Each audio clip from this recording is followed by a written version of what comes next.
La Bible est-elle la parole de Dieu? C'est une bonne question qu'il faut se poser. Moi, ce que je retire des enseignements que j'entends de prêtres, de théologiens, d'évêques et compagnie, catholiques bien sûr, c'est que il ne faut pas se méprendre, notamment quand on parle de le christianisme comme religion du livre, parce que c'est pas vrai en fait. Quand on regarde dans l'histoire de l'Église, le christianisme est né avant la Bible. C'est pas comme l'islam qui se base sur le Coran. L'Église a mis en place la Bible à partir des textes anciens qui existaient déjà, mais au IVe siècle, l'Église s'est réunie et elle a dit, voilà, ces textes-là, ces 73 livres, sont canoniques, c'est-à-dire sont vrais, sont historiquement corrects, c'est ces textes-là qu'on croit, et c'est devenu la Bible. Mais ça ne veut pas dire que avant le IVe siècle, les gens n'étaient pas chrétiens. C'est pas parce qu'il n'y avait pas de Bible que les gens n'étaient pas chrétiens. Donc, cet argument protestant de dire que la Bible est la parole de Dieu, donc seule la Bible compte, n'a aucun sens. Parce que ça veut dire que si la Bible compte, 300 ans de chrétiens ne sont pas chrétiens, dont les apôtres. Ce qui est débile. Parce que ça ruine le principe même de la foi. Et surtout, ce principe de seule la Bible compte n'est pas dans la Bible. Donc on a une incohérence logique dès le début du raisonnement. Ce qui ne peut pas être vrai, dans le sens de véritable. Parce que tu ne peux pas avoir une incohérence logique au début du raisonnement si c'est vrai. Une incompréhension, oui. Une incohérence, non. Par exemple, la Trinité est une incompréhension, parce qu'on n'a pas le cerveau assez large pour comprendre, comme disait un prêtre, c'est le frère Paul Adrien, je crois d'ailleurs, qui disait que essayer de comprendre la Trinité, c'est essayer de comprendre un espace en 3 dimensions quand on vit en 2 dimensions. C'est très compliqué, mais faisable.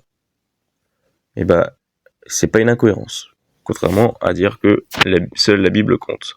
Quand on regarde l'histoire de l'Église. Alors, est-ce que la Bible est parole de Dieu, pour s'accrocher au sujet?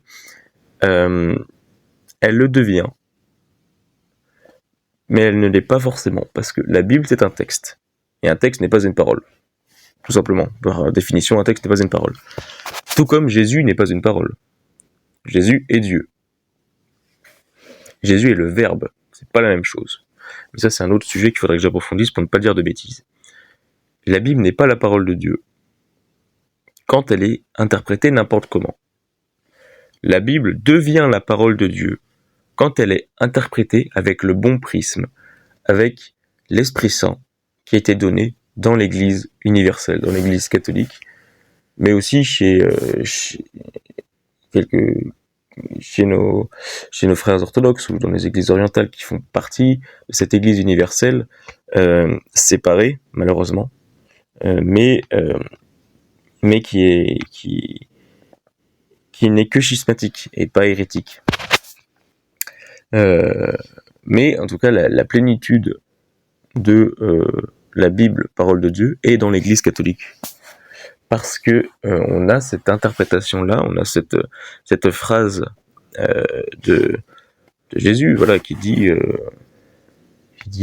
Pierre, sur cette pierre, je bâtirai mon église. Pierre, tu es pierre, sur cette pierre, je bâtirai mon église. Les portes de séjour des morts ne prévaudront pas sur elle. Ce que tu liras sur terre sera lié dans les cieux. Ce que tu délieras sur terre sera délié dans les cieux. Je te donnerai les clés du royaume des cieux. C'est Matthieu chapitre 28, je crois. Après vérification, il s'avère que c'est dans le chapitre 16 de Matthieu, donc au verset 18 et 19, comme écrit devant vos yeux. Dans l'évangile de Jean, au chapitre 6, quand Jésus parle de son corps et de son sang, qui sera un autre sujet, on en reviendra, qu'il faut manger, il dit à Pierre, enfin il dit aux apôtres plutôt, est-ce que vous aussi vous allez partir? Et Pierre répond, Seigneur, vers qui irions-nous? Toi seul as les paroles de la vie éternelle. Voilà, et donc là on voit que Pierre ne dit pas, seule la Bible a les paroles de la vie éternelle. C'est bête, mais c'est vrai. Il dit, seul Jésus a les paroles de la vie éternelle. Donc, Jésus dans la Bible, c'est rien du tout. Enfin, c'est 4 livres. après, c'est le personnage central, parce que c'est Dieu, il était là aussi au début, il est toujours là, il reste avec nous jusqu'à la fin du monde, comme il dit à la fin de l'évangile, et voilà. Mais c'est pas la Bible qui est parole de Dieu. La Bible devient parole de Dieu quand on l'interprète correctement au sein de l'Église catholique. Loué soit Jésus-Christ.